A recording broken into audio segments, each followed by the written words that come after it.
Hey, everybody, it is FL Teams Live. It's Wednesday night, so you know who's coming at you. Joining me tonight is Isaac Edelman, the king of FL Teams. How are you tonight, Isaac? I'm doing good, Jeff. Glad to be on here. FL Teams Live. Always your top destination on Wednesday nights. I don't know about you, but I had a lot of fun last night. You were stuck That's you were stuck in Tampa, but I was actually at Lone Depot Park in Miami for the World Baseball Classic final. yeah, and that's really the main thing I wanna hear about, man. It seemed intense on television, but you were actually in the ballpark. Was it as raucous and exciting? A lot of energy in that park.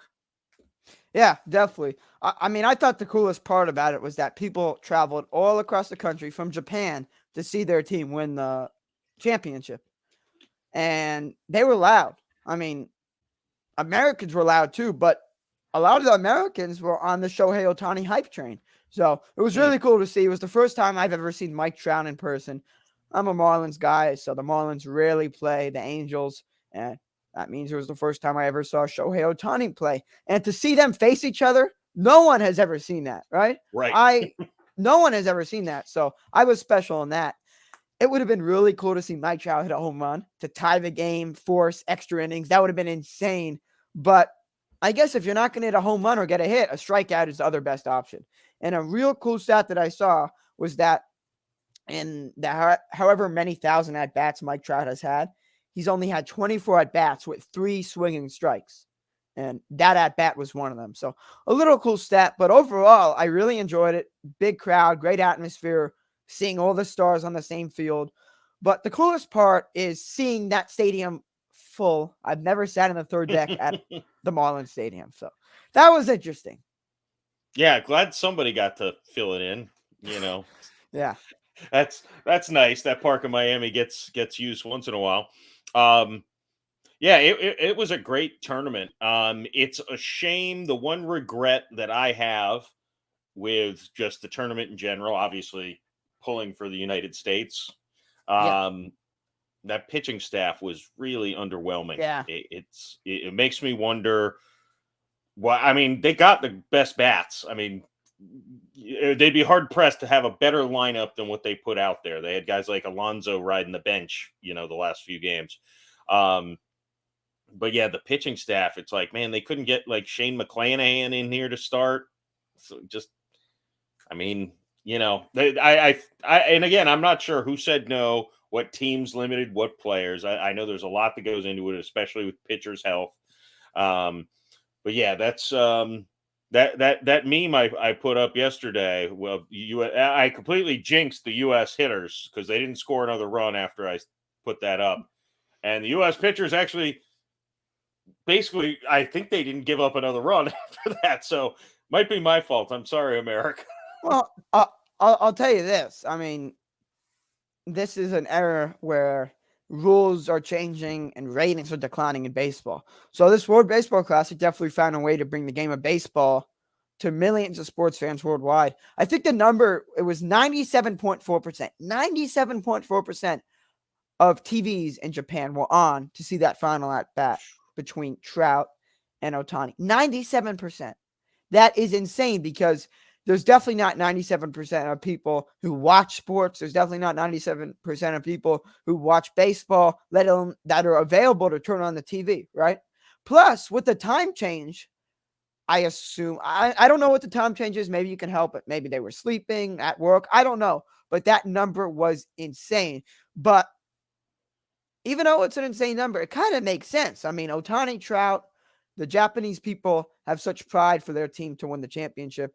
So they won the championship. And most importantly, I mean, obviously I went to the game, but overall, I mean, you can't get better than this. I mean, you have the All-Star game, but these players are actually playing Right. because they want their country to take home the trophy. And there's a reason why this year shattered previous attendance and viewership records. Obviously, COVID, the pandemic, Delayed it. delayed it. Exactly. So the last World Baseball Classic was in 2017. I actually went to the USA versus Dominican Republic in 2017. But that was the last World Baseball Classic. This proved how us baseball fans missed the World Baseball Classic, right? I don't think I or other people knew how special this World Baseball Classic was until it hit. I'm not even talking about the final game yesterday. Even the teams that were Right. eliminated early on had amazing showings. And again, the players, fans, and really the whole entire baseball nation knew the significance of last night's game. So, yeah, I was astonished to be in attendance and see everything unfold yesterday. And I can't wait for 2026. I'll be in college then. Yeah, and I have to be a homer and point out the legend of Randy Arozarena just continues to Yes. grow. I mean, that guy just any big moment. You know, if you're not a baseball fan and you're looking to get into baseball, you have to see the clip of Randy Arozarena robbing that home run, because you watch the NBA and you see flashy plays. That's as flashy of a play as you could get in the MLB. Obviously, home runs, walk-off home runs specifically, but defensively, that was amazing. And the fact that he stared at the camera, that was just a chilling moment. And then he was signing autographs during, not during a play, but during the inning. It was just amazing. Really, really flashy player. And I didn't think many people knew he was flashy. Obviously, Tampa Bay fans did, but he really showed off on the world stage. Not just that. I mean, look at the social media following. Lars Nootbaar, who's American, but he's playing for Team Japan. He had hundreds of thousands of Instagram followers, and it like increased by 10 times. Ohtani, as popular as he already was, he got even more popular. So it was really incredible for everyone on any team. I will say I was on the phone with Jeremiah last night when Lars got up to the plate, and he's like, "Wait a second, how is a guy named Lars playing for Team Japan?" Well, hey, it was worth it. I mean, he won the championship, and I think he made tons of memories. I was watching a lot of interviews with him. He said how he loved sharing the culture of America in the locker room, and he loved receiving the culture of Japan. He said that Japan had a huge win, and there was no music in the locker room. They just packed their bags up and left. So he was Wow. teaching them about music and about that culture, which I like. So I think Lars Nootbaar was caught one of the biggest dubs because he won the World Baseball Classic championship. And in terms of culture and just learning, he learned a lot. Yeah, not quite like Randy Arozarena wearing his cowboy boots out and to shag fly balls pregame. Not quite that flashy. But we are lucky to have him in Tampa Bay, and hopefully he gets to set the MLB postseason on fire, like he did the World Baseball Classic, like he did in 2020 when he was not even yet a rookie officially, and he won the postseason Most Valuable Player. So he knows how to come through in big moments. Yeah. So. One last thing though, I love the memes that said, "Imagine if Ohtani and Trout were on the same baseball team. They would win the World Series each year." It was so funny because they said how Trout led Team USA. He didn't really, but anyway, Trout led Team USA to the championship. Ohtani led Japan, and they can't lead the Angels. Yeah. Both of them Well, combined. and shout out to Trey Turner. He's a big winner. Yeah, that was some home run again yesterday. Yeah, and look, if we're when we do an MLB preview show, I gotta say, I think my AL MVP and my NL MVP might be Randy Arozarena and Trey Turner. If they carry the momentum they had in the World Baseball Classic into the season, That's a big if. It's a big if, definitely a big if. But I mean, I feel like those two guys deserve to just be named to the All-Star team right now based on their performance. And Ohtani also, but we know he's going to get in anyway. So, yeah. But yeah, I'm looking forward to it. Hopefully, I don't forget 3 years from now, because I'll be honest, I forgot that I actually cared about the World Baseball Classic until I started watching it. I'm like, it's spring training, little juiced up. No, it's not. It's just been so long, I couldn't remember. So kudos to baseball for putting on a good show, and hopefully that helps the ratings. Other stuff going on. Isaac, we got to go back to you because you are the expert at Florida Atlantic, and they're going to the Sweet 16 for first time in school history, correct? Yep. First time in school history. I don't want to come out here and say I called it and be a big shot, but I kind of did. I mean, I jumped on the bandwagon early. I don't even know if I could say that term because I live in Boca. So I am an FAU fan. But obviously, people in Boca are now big FAU fans because we're in March Madness. I went to a game early in the season and I saw how special this team was. 33 wins, incredible. Yes, we're in Conference USA. That's not the SEC, the ACC, the Big Ten. It's still a basketball conference that will send you to March Madness, and that's where FAU is. Sure. And FAU beat Memphis, a tough defensive team, on a game-winning shot from Nick Boyd. And then they faced the most loved team in the country, FDU, and beat FDU and became the most hated school in the country because did you see that dunk at the end that was thrown down? By FAU? Yeah. Yes. Yeah. So FAU is now the most hated team in the country, but it sucks because I'm going to consider us a Cinderella team. Yes, by definition, we're not because we're the 9 seed, but being from Conference USA, being not really known, we are a Cinderella team. Yeah. Once Princeton gets eliminated, at least. Yeah. But I'm telling you, we didn't just make March Madness. We are 2 rounds in, right? 2 wins, and now we could win against Tennessee at Madison Square Garden. I think that's such an honor, but a well-deserved honor for FAU to be playing at the nation's most famous arena, Madison Square Garden. And it's just a testament to our success. I mean, we were ranked multiple times this season. Our win totals are crazy. We're the highest bench scoring team in the country, and we have one of the best coaches, Dusty May. So we'll see. I mean, obviously, Tennessee is a way bigger team, way stronger. They simply have more skilled basketball players. But I think there's a chance of an upset. FAU has real good team chemistry, and we play terrific defense. But again, FAU has not played that many top teams this season. So it's hard to see how they match up. But I'll tell you, Memphis was a heck of a team. They beat Houston in the AAC to win the AAC championship. So if FAU beat Memphis, I'm sure they could beat any other team. So, yeah, I'm excited to see what happens with this team, and I really hope fans don't mess with FAU because of one dunk done by one player. And say what you want. It is kind of an unwritten rule, but there was time left on the clock. If you're going to be mad, be mad that he missed the dunk, not that we were intimidating FDU or whatever. So whatever the case is, FAU, if you lose, guess what? You made it further than anyone would have thought. And to be in the Sweet 16, that means there's only 16 teams or 15 teams better than you, basically. So in the whole entire only nation. 15 other teams left, yeah. Yeah, exactly. Well, a lot of the rankings have FAU as the worst out of the 16, but it's okay. FAU gets to play in Madison Square Garden. Not many teams could say that. So yeah, look, it's not, tomorrow night they play Tennessee.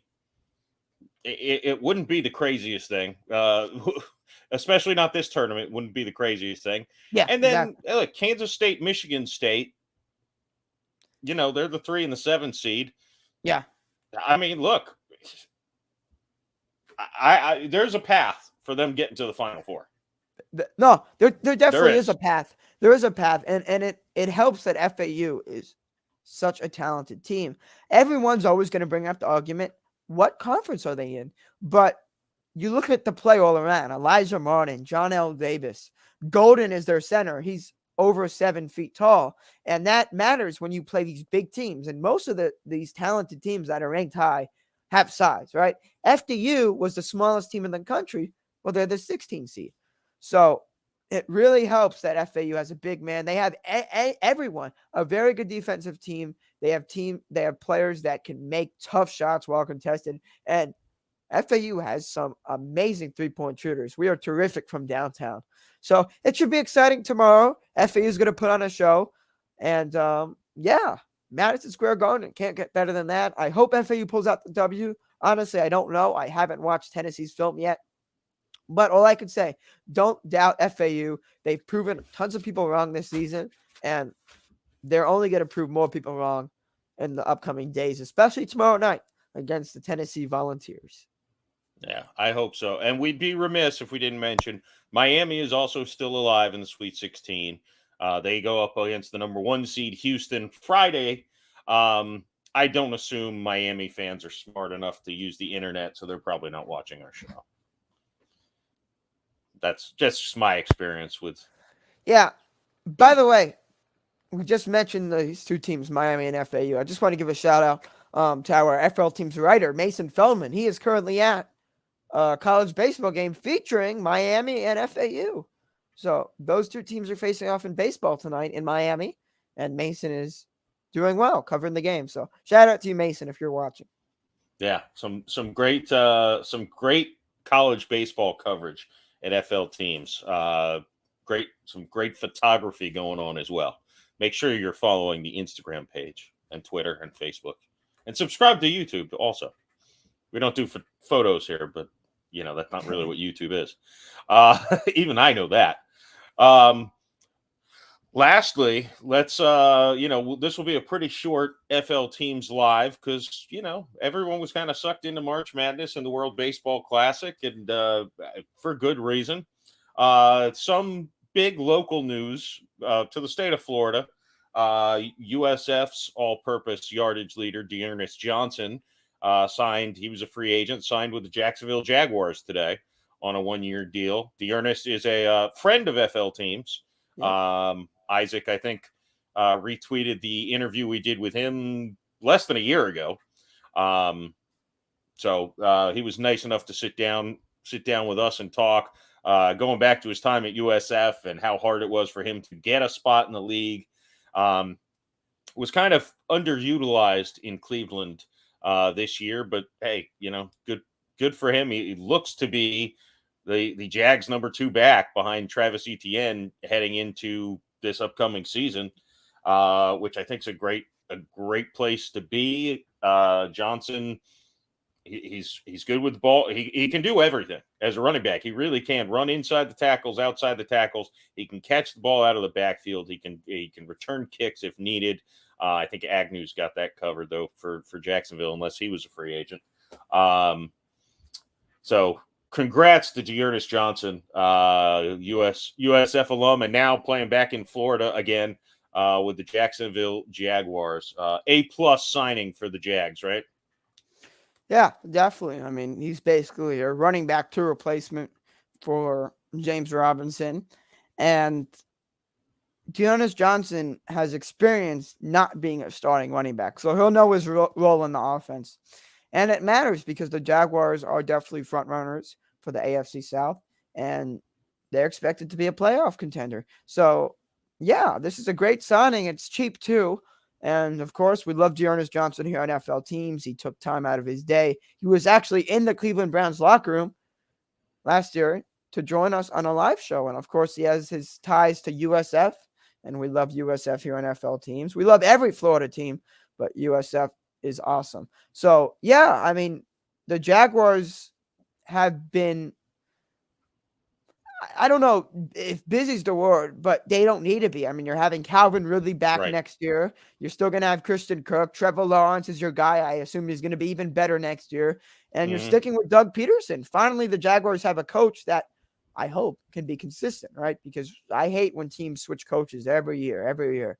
But I think Doug Peterson is going to be that guy for the next few years. Yeah, they really, they focused on keeping their own guys because they finished really well last year. They were all taking strides. They're a young team. They franchised Evan Ingram. They've signed, I think, only 2 guys from outside, Dearness Johnson and Roy Robertson Harris, a D lineman. Or no, he actually was already there, I believe. So yeah, they've really focused inside the organization, bringing guys back, and it seems like a smart thing to do. Just they finish strong. They should pretty easily win that division. The other teams have not really made aggressive moves to get better this offseason. I know Tennessee had problems with Tannehill and Henry both being on the field together last year. So maybe they can improve with some better health. But yeah, I think the Jags are in for an exciting year. And right now would definitely be the odds-on favorites to win the AFC South. And lastly, I'll mention FAU alum Devin Singletary signing a 1-year deal with the Texans. I'm kind of confused. I thought he was underused in Buffalo. I thought Buffalo would bring him back. Instead, they let him walk and they signed Damian Harris, which seems like to me, a downgrade, but maybe they want to give James Cook a lot more looks at running back. But a 1-year deal for Singletary. So just like Dearness Johnson, they play 1 year, should hopefully as number 2 backs, raise their price and get another shot at it next offseason. Yeah. I mean, I'm a big FAU fan, so of course I love Devin Singletary. And I feel bad. I mean, you're going to a losing team. I know it's only a 1-year deal, but running backs don't have the longest careers, so 1 year does matter. And you're not even the starting running back on a bad team. You have Damian Pierce, who also has ties to Florida, UF alumni. God, we're hitting all the college teams in Florida today. But look, Devin Singletary is going to go from underused last year to underused this year as a backup on a bad team. So we did want to mention that because there's Florida ties. But yeah, that not a good signing for the Texans. Not a good signing for Singletary. It just makes no sense. Best of luck to Singletary, though. We'll see what his role is, but I assume it's going to be a diminished role again because Damian Pierce was so talented last year. Yeah, I mean, he might get about as many touches as he got in Buffalo. I always felt like he was just under Buffalo just didn't really ever want to stick with the run, which is one of those things that grinds my gears. That's goes around in the AFC East with a couple of another team. I can't recall which one. They just don't like to run the ball. Any Blake Bortles news so that we could throw out there before we? Yeah, we need to hit UCF and then we'll be good. Yeah, and FSU, but you could bring up Jameis Winston if you want. Yeah, Jameis Winston's back with the Saints. I think and he put out a statement saying he took a significant pay cut to stay with the Saints. I think he just saw the way the cards were falling, and this, being the number 2 at a place he already knows is better than being a number 2 potentially someplace he doesn't want to be.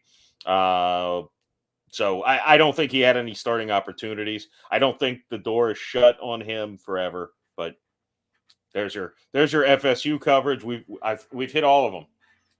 And Blake Bortles is still retired. Blake Bortles still retired. So there's our UCF update. I guess if you want me to bring up UCF, congratulations to UCF.